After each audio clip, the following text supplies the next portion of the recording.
Hello दोस्तों, आप सभी को एआरएस इंग्लिश चैम्पियंस के इस वीडियो सीरीज में और यूँ कहे तो इस यूट्यूब चैनल्स पे भी स्वागत है। मैं आपका दोस्त, आपका साथी अमित सिंह एआरएस आप सभी का हार्दिक स्वागत करता हूं अपने इस चैनल्स पे, जहां पे हम लोग स्टडी कर रहे हैं, जहां पे हम लोग कवर कर रहे हैं क्लास 12th बिहार बोर्ड के इंग्लिश का 100 मार्क्स का जो बुक है जिसका नाम है रेनबो पार्ट 2, उसके पोएट्री सेक्शन का चैप्टर है जिसका नाम है द सोल्जर, जिसके पोएट हैं रूपर्ट ब्रूक। इनके ऑब्जेक्टिव्स को आज हम लोग कवर करने की कोशिश कर रहे हैं। हम लोगों ने इससे पहले बहुत सारे ऑब्जेक्टिव्स को कवर किया है, बहुत सारे चैप्टर वाइज, और उसी कड़ी में हम लोग यहाँ पर लेकर आए हैं। और ये सारे के सारे हमारे क्रैश कोर्स जो कि हम लोगों ने पहले अनाउंस किया था उस क्रैश कोर्स का ही हिस्सा है। सो ऑब्जेक्टिव्स को करेंगे, और ऑब्जेक्टिव्स कैसा लगता है इसकी कमेंट बॉक्स में हमें ज़रूर डाल के बताएं, ताकि वो कमेंट्स हमें मोटिवेट करते हैं अगले ऑब्जेक्टिव्स को लाने के लिए। और एक बात और दोस्तों, अगर आपको हिंदी के ऑब्जेक्टिव्स चाहिए तो आपको एआरएस इंग्लिश चैम्पियंस के होम पेज पे आपको एक चैनल्स का लिंक दिया हुआ होगा, या फिर चैनल सेक्शन में भी वहाँ पे मार्गदर्शन आर के क्लासेस का है, वहाँ पे आप सेलेक्ट कर सकते हैं। वहाँ पे हिंदी के ऑब्जेक्टिव्स जा रहे हैं, या फिर यूँ कहें तो आप इसके प्लेलिस्ट में हिंदी के ऑब्जेक्टिव्स के वीडियोज़ वहाँ पे दिए हैं, उनको वहाँ से फ़ायदा उठा सकते हैं। सो ज़्यादा वक्त नहीं लेंगे आपका, और शुरू करते हैं आपके चैप्टर्स जिसके लिए आप एकत्रित हुए हैं, द सोल्जर्स के ऑब्जेक्टिव्स के बारे, राइट। सो शुरू करते हैं आपका पहला ऑब्जेक्टिव्स का क्वेश्चंस। पहला क्वेश्चंस कह रहा है हमारे पास कि how many war sonnets did Brooke write. कह रहा है कि ब्रूक जो है, रूपर्ट ब्रूक, कितना वार सोनेट्स लिखा है। ऑप्शन है आपके पास A 5, B 6, C 7 और D 8। तो इसका करेक्ट आंसर होने वाला है आपका A 5। सो A का करेक्ट आंसर है आपके पास A, यानी कि 5। ब्रूक ने 5 वार सोनेट लिखा हुआ है। सोनेट का मैं बता दूं कि सोनेट आपके 14 लाइंस का पोएम होता है, जिसके शुरू के 8 लाइंस को ऑक्टेव कहते हैं और लास्ट के 6 लाइंस को सेस्टेट कहते हैं। याद रखेंगे ये चीज़ें। दूसरा क्वेश्चन हमारे पास है there shall be in that richer earth a richer dust concealed. ये लाइन जो है आपके पोएम का है, और ये पोएम किस पोएम से लिया गया है ये लाइन, तो इसके लिए आपको पोएम को पढ़ना हुआ एक बार, ताकि वो अगर क्वेश्चंस आए तो वहाँ पे चैप्टर वाइज नहीं होता है, वो सारे के सारे मिक्स करके दिया जाता है, तो वहाँ से आप उसको क्लिक कर सकें। तो ये लिया गया है लाइन द सोल्जर से, there shall be in that richer earth a richer dust concealed, right. So इसका आंसर होगा द सोल्जर, यानी कि answers number B. Third questions की तरफ आते हैं। हमारे पास थर्ड क्वेश्चन है how many times does the poet uses the word England. कह रहा है कि कितनी बार इस पोएम में जो पोएट है वो इंग्लैंड वर्ड को यूज किया है। दोस्तों यहाँ पे आपको बता दूँ, एग्जैक्ट वर्ड की अगर बात करते हैं इंग्लैंड की, तो इंग्लैंड वर्ड को यूज किया है 4 बार। अब क्वेश्चंस कहेंगे कि सरकार 4 ऑप्शन में है, नहीं, ध्यान से सुनिएगा। लेकिन 2 बार इंग्लिश वर्ड यूज़ किया गया है, जो इंग्लिश जो है आपका इंग्लैंड के लिए ही यूज़ किया गया है। तो यहाँ पे 4 और 2 हो जाता है 6 बार, और यानी कि इसका आंसर इसके हिसाब से होना चाहिए क्या, C। सो करेक्ट आंसर इसका होगा क्या, C, 6 टाइम्स। क्लियर। सो चौथा क्वेश्चन का आंसर क्या होगा, a dust whom England bore, a dust whom England born shaped made aware। कह रहा है कि एक धूल जिसको इंग्लैंड ने जन्माया, उसको आकार दिया और उसको संभाला, उनको समझाया, उनको पढ़ाया लिखाया, उसको उसमें who is the poet referring, किसके बारे में पोएट रेफर कर रहे हैं। यहाँ पे डस्ट किसके बारे में, यहाँ पे डस्ट किसको रिफ़र कर रहे हैं इस वर्ड से, तो कह रहा है हिम्स, आंसर होगा आपका हिमसेल्फ। 4 ऑप्शन थे हमारे पास, हिमसेल्फ, फ्लावर्स, पेरेंट्स, एनिमल्स। तो सो यहाँ पे करेक्ट आंसर होगा क्या, ए यानी कि हिमसेल्फ। 5th क्वेश्चन कह रहा है कि Rupert Brooke died of, Rupert Brooke की मृत्यु कैसे होती है। अगर इसका अबाउट द पोएट पढ़ा होगा आपने ऊपर, तो ऊपर आपको दिया है कि यहाँ पे एक क्या ऑप्शन 4 है हमारे पास। पहला ऑप्शन हार्ट डिजीज़, दूसरा ऑप्शन है आपका ब्रेन हेमरेज, तीसरा ऑप्शन किडनी फेलियर और चौथा है सेप्टिकेमिया। सो चौथा आंसर यहाँ पे करेक्ट होगा, चौथा ऑप्शन करेक्ट होगा, यानी कि ऑप्शन नंबर डी। क्लियर।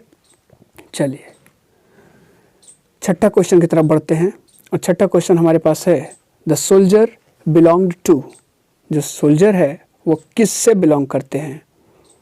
तो यहाँ पे कहीं ना कहीं इस चैप्टर में इंग्लैंड के बारे में यूज़ किया है, तो कहीं ना कहीं इसका आंसर होगा क्या, इंग्लैंड, यानी कि ऑप्शन नंबर ए इंग्लैंड। सोल्जर कहाँ संबंध रखते हैं, इंग्लैंड से, इस पोएम के हिसाब से, इस चैप्टर के हिसाब से। नेक्स्ट क्वेश्चन कह रहा है हमारे पास कि the soldier is a dash poem, soldier कैसा पोएम है। ऑप्शन पहला है आपका लव, बी है हैप्पी, सी है नेचर और डी है आपका वार। तो यहाँ पे करेक्ट आंसर होगा क्या, डी यानी कि वार पोएम है। Correct answer D, right. चलिए नेक्स्ट क्वेश्चन हमारे पास है the soldier is written by, the soldier is written by किसके द्वारा लिखा गया है। ऑप्शन है आपके पास रूपर्ट ब्रूक, ऑप्शन दूसरा ऑप्शन है कमला दास, तीसरा W.H. ऑडेन और चौथा नन ऑफ दिस। क्या होगा ऑप्शंस। बात करते हैं कमला दास के, तो my mother's grandmother's house के लिए ये पोएट है। W.H. ऑडेन यहाँ पे ये 4th चैप्टर यानी कि बात करते हैं यहाँ पे क्या, now the leaves are falling fast के राइटर हैं। तो यहाँ पे आंसर्स होगा ये रूपर्ट ब्रूक, यानी कि ऑप्शन नंबर ए। क्लियर। चलिए 9वां क्वेश्चन की तरफ बढ़ते हैं, और ये कह रहा है कि dash is remembered as a war poem, poet कह रहा है कि किसको वार पोएट के रूप में नाम से जाना जाता है। तो यहाँ पे लाइन में ही लिखा हुआ है कि अगर अबाउट द पोएट पढ़े हुए होंगे तो इनको कह रहा है कि remembered as, Brooke is remembered as war poet who inspired patriotism in the early phase of the First World War. तो यहाँ पे कहीं ना कहीं आपका आंसर्स क्या होगा आपके पास, रूपर्ट ब्रूक। अभी जो मैंने लाइन आपको पढ़ के सुना है, ये आपके NCERT में जो आपका चैप्टर से ऊपर जो अबाउट द पोएट दिया रहता है सेक्शन, उसमें होता है। तो यहाँ पे आंसर्स होने वाला क्या, 9वां का आंसर क्या होगा सरकार, ए यानी कि रूपर्ट ब्रूक। चलिए 9th क्वेश्चन हम लोगों ने देख लिया। 10वां क्वेश्चन हमारे पास आता है, a poem consisting of dash lines is a sonnet. कह रहा है कितने लाइन के पोएम को सोनेट कहा जाता है। दोस्तों अभी पहले जब क्वेश्चंस में हम लोगों ने किया है और वहाँ पे बात किया है, तो वहाँ पे आंसर्स हम लोगों ने क्या देखा था, क्वेश्चंस का हम लोगों ने क्या बात किया था, 14, यानी कि आंसर्स ए। 14 लाइन के पोएम को क्या बोलते हैं, सोनेट बोलते हैं। चलिए 10वां का आंसर हो गया ए, और 11वां लाइन आ रहा है, क्वेश्चन आ रहा है the first dash lines are called octave. शुरू के कितने लाइन्स को ऑक्टेव कहते हैं। तो हम लोगों ने वहाँ पे भी बात किया है इस चीज़ का आंसर्स, यानी कि 8 लाइन, शुरू के 8 लाइन को क्या बोलते हैं, ऑक्टेव। सोनेट में शुरू के 8 लाइन को ऑक्टेव बोलते हैं।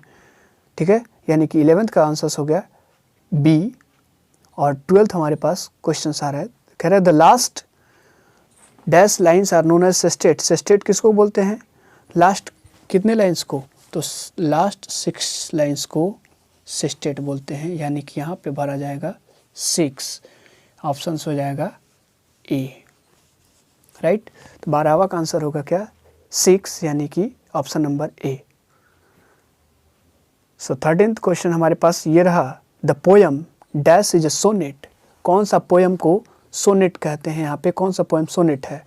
ऑप्शन आ रहा है आपका to autumn, the soldier, song of myself, और एक ऑप्शन है हमारे पास फायर हाइमन। चार ऑप्शंस में से कौन सा होगा, ज़रा सिलेक्ट कीजिए। तो यहाँ पे कहीं ना कहीं क्वेश्चंस का आंसर होगा द सोल्जर,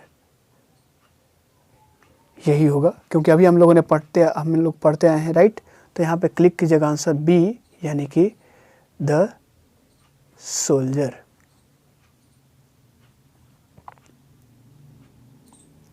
ठीक है। सो 13th क्वेश्चन हमारे पास हो चुका है। 14th क्वेश्चन कह रहा है the images and praises of dash runs through both the stanza. किसकी छवि और किसकी प्रशंसा सारे पूरे के पूरे पोएम्स में, दोनों यानी ऑक्टेव और सेस्टेट दोनों में रन कर रहा है। तो इसमें सारा का सारा चीज़ बात थी हो रही है किसकी, इंग्लैंड की, राइट, क्योंकि पोएट आपका इंग्लैंड से बिलोंग करता है। ठीक है, चलिए, यानी कि 14th का आंसर होगा इंग्लैंड।